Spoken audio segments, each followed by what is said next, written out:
Why do you say that, Father? You aren't afraid, are you? No, but I respect some of the superstitions of others. Often they are founded in fact.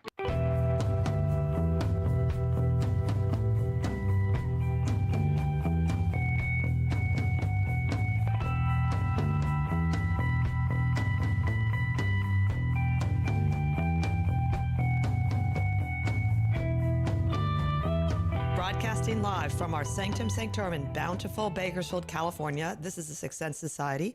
I'm your host, Krista, here with our producer, Michael, and today you are tuning in to Spell It Out, Magic, Reflections, and Shadows, where I take a topic and run with it. So today I thought, because Mars just entered Leo, the sign of Leo, and it's going to be going retrograde this year in that sign and back into Cancer, I'm going to be talking about the Mars retrograde in Leo.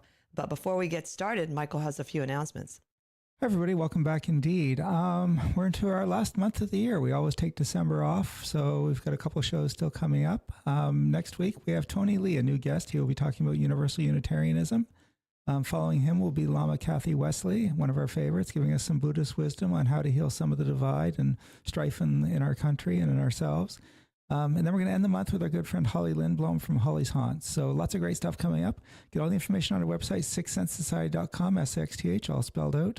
And while you're there, if you can afford to, buy us a coffee on Ko-Fi. Helps us cover a little bit of our production costs, and we definitely appreciate that, and we appreciate the support. Most importantly, if you're watching us on YouTube, click like and subscribe. If you're listening to us on podcast, when you get home, go to YouTube and click like and subscribe. Help us grow our audience. Tell your friends about us. So I'm not going to take up too much time today because it's our shorter episode. So I'm going to kick it back to you. So take it away, Krista. Great. Thank you, Michael. And we just actually saw Tony Lee this morning in the wee hours. We were interviewed on our book, A Tarot Alchemy, and it's going to come out this Sunday on the Tony Lee Show, the 6 to 7 a.m. Pacific time in Bakersfield. It is, I know it's on at least two stations, 97.7 FM and 1560 AM. It's the KNZR show, I think, or you look under Alpha Media. We will post a little more information below when I can get the actual links, but we're very excited. We had an hour interview with him this morning, and it was really a lot of fun on our book as authors. And I apologize for my voice. It's a little froggy still. I'm recovering from losing it at a Halloween party almost, I guess it was more than a week ago, actually. And the second thing I wanted to mention, this is a very big day in the United States. We are finally here to vote on the President of the United States. Both Michael and I think, are I guess, hesitantly optimistic that Kamala Harris will win. I haven't been doing readings on it recently, though. In the past, I did some, and it looked like she was ahead. I was too nervous to do it close to the election, but I have done one earlier in which I thought the turnout of women would be high and would basically help the election. And then I did hear something today on the news that was very heartwarming. Is a man who is 62 years old came out to vote for the first time in order to vote for Kamala. So I think that is also happening, but it's a very, very big day here, and we're all a little excited and anxious to see what happens. So anyway, those of you that know me know that I have a special interest in the concept of retrograde. And I became particularly interested in Mars, like making sure I look at when Mars is in retrograde, when it was probably, I don't know, at least 12 years ago. Suddenly I had some really intense things going on. And when I looked, Mars was retrograding over my own natal Mars at the time. And I don't feel like many astrologers at time, popular astrologers, were talking about Mars retrograde. It was always Mercury retrograde and even Venus.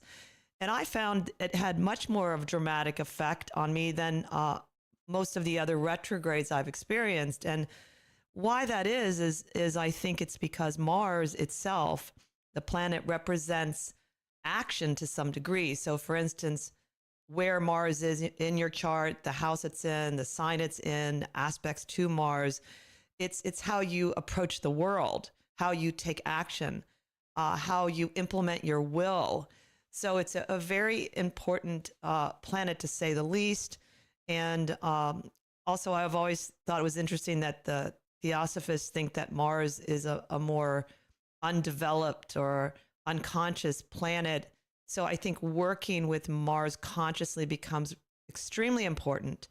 And we'll go over some of sort of the basic ideas about what Mars is first, I think. But that is why I picked the topic. And it is, let's start a little bit with some just the basic facts about what's happening with Mars retrograde this year. As I said, as we speak today, Mars is moving into the sign of Leo, and it's going to be actually retrograding on December 6th. It's at 6 degrees and 10 seconds, and this is UT time. It basically will go into the new year. It's going to retrograde back through Leo and into some of Cancer, and then it's direct on February 24th, and then goes back to the original point in which it retrograded May 2nd. So I like to sort of do the whole, sort of look at the whole thing from start to finish myself. So whereas, sometimes I used to actually just do when it went direct and that was enough. But I think it is good to kind of look through how it goes through the shadow and period as well. And it's also one of the things I personally like to do. And a lot of astrologers that research history look at the historical times in which whatever planets they're researching previously were in that sign. And Mars tends to go retrograde every 2 years and 2 months. So it's a little longer than Venus. So depending on how you look at the previous Mars retrograde. So what I did was I made sure that it was retrograde in Leo, whereas you could also just say, okay, let's look at when it was retrograde in Cancer. But I feel like the starting point sort of sets the tone of whatever sign it's retrograde in. So the previous period that it was retrograde in Leo was from 2009 to 2010. And it was from December 21st, 2009 to May 17th, 2010. And then before that, if you want to go further to look at the patterns, people that have been alive long enough, you like me, you can keep going backwards. 1995, it did start in Virgo a little bit, but it was then retrograde in Leo. And that was January 3rd, 1995 until May 31st, 1995. And then finally going back to 1977, it started retrograde in Leo at December 13th, 1977, and then went direct May 9th, 1978. So anytime you go and look at cycles in astrology, it can bring up very useful information. So whether you do it for yourself, whether you do it for history's sake, like you look at a country's chart, it really does produce patterns, and you see, just like in tarot, nature loves cycles and patterns.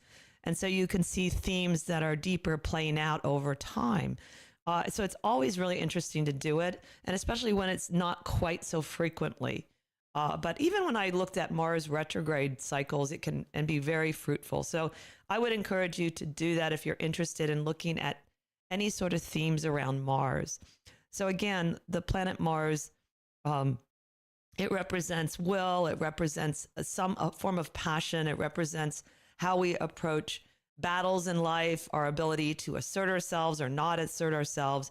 Although it's associated with anger and rage, I think that is more of a symptom of something. I think the word assertive is sort of a healthy kind of Mars.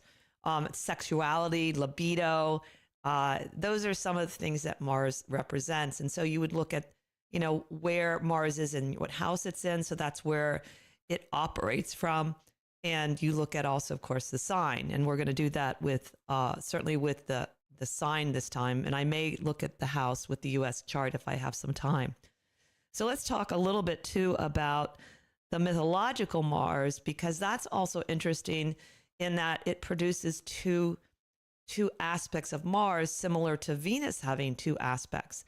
And I often go back and look at Erin Sullivan's really incredible book called Retrograde Planets, Traversing the Inner Landscape, because she does such a thorough look at retrograde from a variety of points of view. So she does look at the mythology. And so when I went back to review, I did remember some of what she had said about Mars and myth because it was really interesting. She talks about the ancient Greek god Ares, I think it is Ares, not Ares, who she says, quote, was 700 feet and threw tantrums in the bloody and battle-scarred fields of Troy. He's not a pleasant figure, nor is he a popular one in Greek myth, being found mainly in situations of war and strife. He was worshipped by the Amazons, the warrior women who are closely associated with the independent Artemis, goddess of the hunt. So that's where you get that kind of wild, angry 700 foot. So that's what you're like. You're like a 700-foot god when you're having a tantrum. And anyone that's like been a nanny or has had young kids, we know how powerful tantrums are. Then she says the Romans, however, personified him in a different way and refined him, and he became more civilized. And he was also the father of Romulus and Remus, the founders of Rome, and was associated with agriculture, which is really interesting, and a patron of builders and craftsmen. So I think the Masons would be interested in that. Maybe they are. I often see with the Masons this interest in Saturn and Venus, but perhaps Mars could also be slipped in there too. So I like that too, the interest in the connection to agriculture, which I think probably isn't really talked about a lot as far as what that would mean in a transit. So maybe I can touch on that a little bit if I have some time. So those are the two aspects. So then she talks about how that represents two aspects in ourselves, our psyche, that need to be reconciled and understood. And that is that infantile God that has the tantrums and the more civilized Mars. In palmistry, Mars is one of the few areas that has a whole plane. It goes across the center of your palm, and you have the upper and lower Mars in the hand and also in the middle of the hand. And it's very similar where you have more of the lower Mars being more about aggression and anger, and the upper one more about courage and facing things and sports and things like that. So you have a similarity with palmistry as well, with having these different aspects of Mars. So one thing I personally have noticed with any retrograde planet, one important thing you can think about retrograde is the planet ends up staying in that same place for a long period of time. It's a very simple way to look at retrograde, but it's very effective because the planet's going back and forth here over sort of the same area for a longer period than usual. So it allows you to spend more time working with it and thinking about it as well. Of course, there's some possible outer manifestations that can happen, particularly with Mars, because it is more of an action-oriented energy. And again, we'll sort of talk about that a little bit. But just thinking about retrograde gets a little easier, even though we're not quite in the retrograde period yet. It's okay. You can start thinking about it. Another thing that I wanted to share with you about how Aaron Sullivan talks about Mars is a bit of a longer quote, but it was she's a very beautiful writer too. So with astrology, I have found, like many metaphysical books, you'll have people that are really good at writing, and then people like, okay, I like the information, but not such a great writer. So she's very articulate. And she says that, quote, one key to Mars is passion, that bittersweet experience in which desire and suffering are entwined and fused. Passion leads us into life. To lack passion is to lack the drive towards fulfillment. We tend to think of passion as related only to erotic pursuits, but it is also the essential component in conquest of any variety. The drive towards experience, the will to power, and the ultimate acquisition of a goal are all Mars function, end quote. So I love that last line, the drive towards experience, the will to power, and the ultimate acquisition of a goal are all Mars function. So right there, you can say, okay, with Mars retrograde in Leo, depending on what house it's in, it will give me a chance to reevaluate and decide if I have the goals I have in that area are really goals I want to have, or is it something I want to let go of? And are there projects or things I'm doing that, again, because Mars wants to express itself through action, which is something also Aaron Sullivan talks about, how both the sun and Mars are connected to the ego and the desire to display through action something that's going on. And so you can think about that. If you can look at your chart and see where that is, this is going to be helpful for you. It may come up on its own, because that's definitely unconsciously what I have found happens. And what happened to me with the time I realized Mars was transiting retrograde across my own natal Mars, it was my second house of values.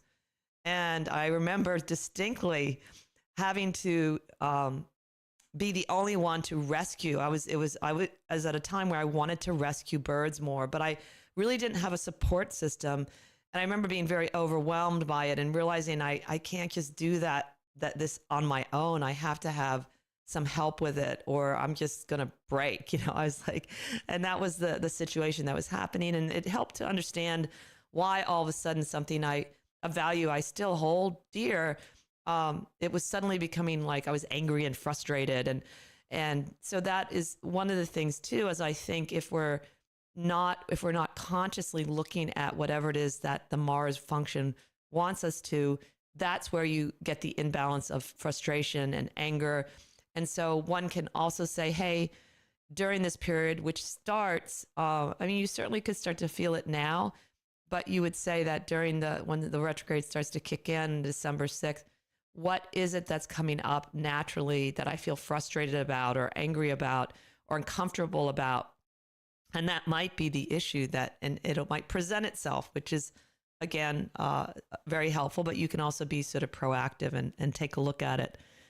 So I also wanted to talk about mostly share with you some of what the energy of the actual Mars retrograde, and also what the sign might mean.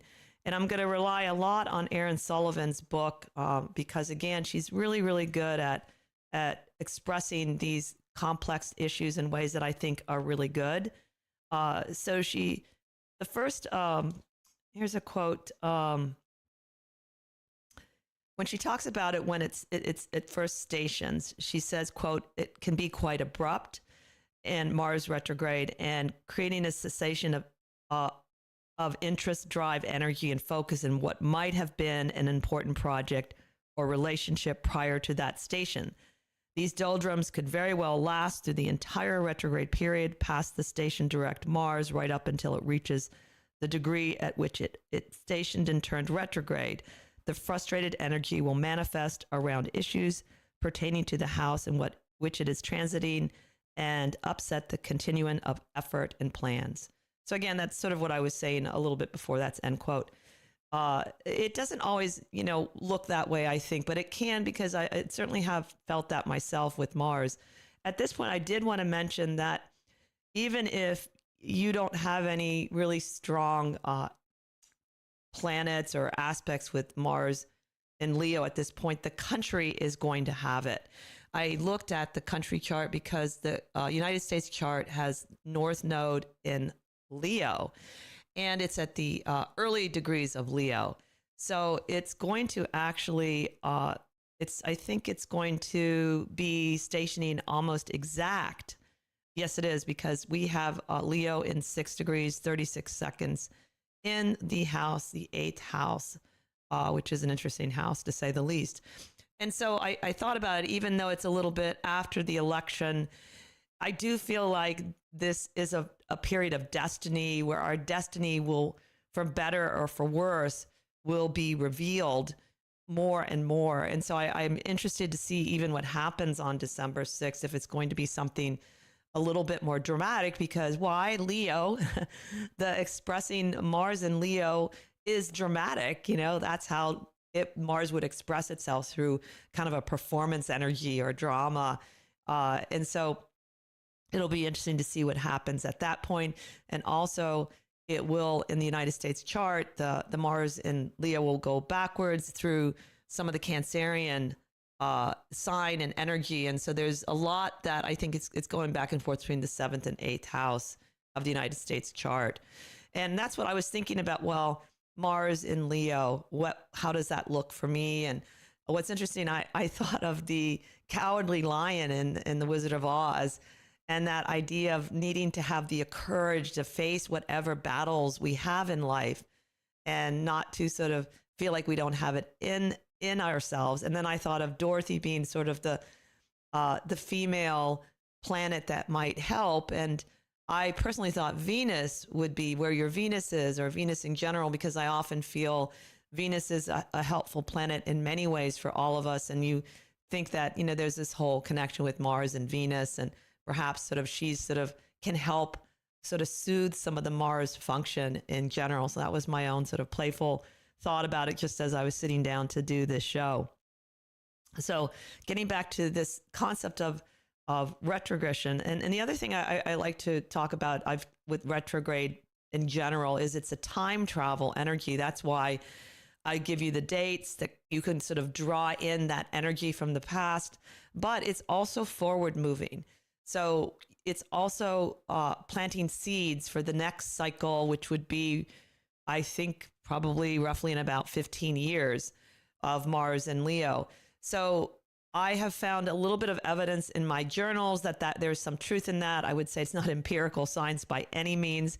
These retrogrades I'm trying to figure out a way to study them that might reveal some sort of patterns, but just in my own life, I have found if I go back, look at those journals entries and see what was going on, there can be some seeds of events that can happen, and also the themes that were going on in my mind anyway.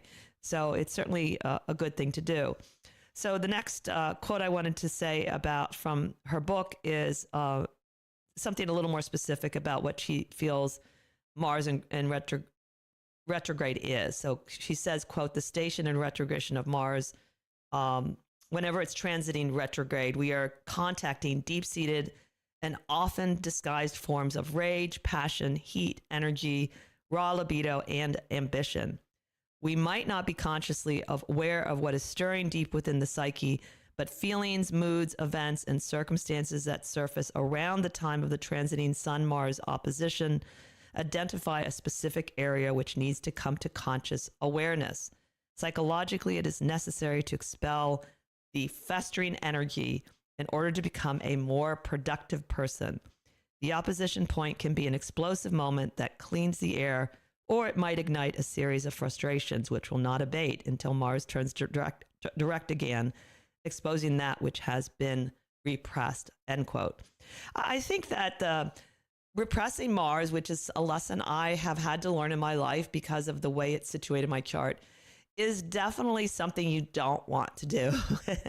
I went through a period in my life that my ability to assert myself was so repressed that I didn't even think I ever got mad or angry. And so that's definitely not a good sign. Luckily, I don't really have any other signs of being a psychopath. And I had some really good guidance along the way, often through astrologers, actually. So I would say that the idea of learning how to assert ourselves properly in the world in general is a Mars function for me. And that this is something that skillful means is hard to accomplish because I don't think it's the same with every situation. But you would look at your own Mars in order to learn how to do it, what sign it's in, what area it's in. And I'm sure at a certain age, if there's any problems with it, you would have, sort of found out by now if you're certainly a conscious human being trying to improve. But so with the Mars in the Leo, again, I'm expecting, I guess it could also sort of repress that sense of wanting to express our creativity. And that Leo to me is part of where we are being ourselves without and showing who we are in a positive egotistical ego way, not egotistical, but a positive ego.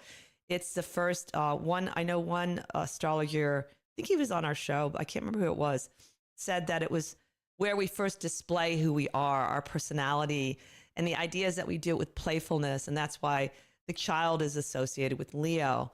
And so maybe if there's something not going well in that area, there could be some indication based on the inability to express it ourselves creatively, and whether it's through business, through our relationships. And Leo is a fixed sign, so there is a kind of stubbornness to it. So it'll be interesting to see how that sort of plays out too. Overall, sorry, my nose is running a little too. It's just one of those days. So anyway, the other thing I think I've talked about before with the other Mars in retrograde is patience. And alertness can be really important. This is, again, advice that Erin Sullivan gave in her book. And when you think about it, anything associated with aggression and anger, patience is generally the antidote. I don't think patience is necessarily passive like some people do. So I think it's more like you just keep at it, depending on what is expected of you. Let's say I am working with somebody who is very challenging. Let's say I'm a social worker and I'm working with an addict, and I have to kind of keep at it and keep encouraging them and being patient and not get frustrated and sort of lash out or give in sort of into despair, which I think would be another form of a Mars energy. So that idea of, some of these things you can just sort of practice even if you don't know much about where your chart is. So what I like to do personally, I wanted to also let people know, is I am going to do a special related to this retrograde. So I usually like to do it while the planet is retrograde. And I offer it on our site, mystikraven.net. I'm going to start it early. I'm starting it as of today. So if people want to know like a month ahead, sort of where is Mars and Leo going to hit my own chart, and I use a combination of astrology and tarot, we can take a look and do a bit of a dive into it. It's been very interesting to do that with some of my regular clients who trust me, and I really appreciate it. So I'm offering that service. I also want to, before we get to the end of the show here, I want to remind people that Michael and I do readings, and you can again find you can book online at mystikraven.net. It's very easy to find us.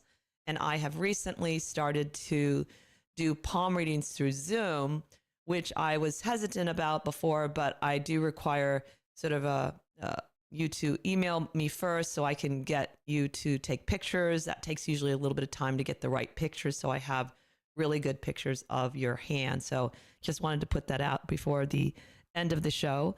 As I said, that I did want to mention that not only is Mars in Leo in the North Node, which for those of you who don't know it, the North Node in general is seen as where we're moving and evolving compared to the South Node, which is still important. These are the places we're comfortable and we've done in previous lives. And so it can be very challenging. So not only is that happening in the chart of the United States, where Mars is retrograding over its North Node, another important day was Inauguration Day.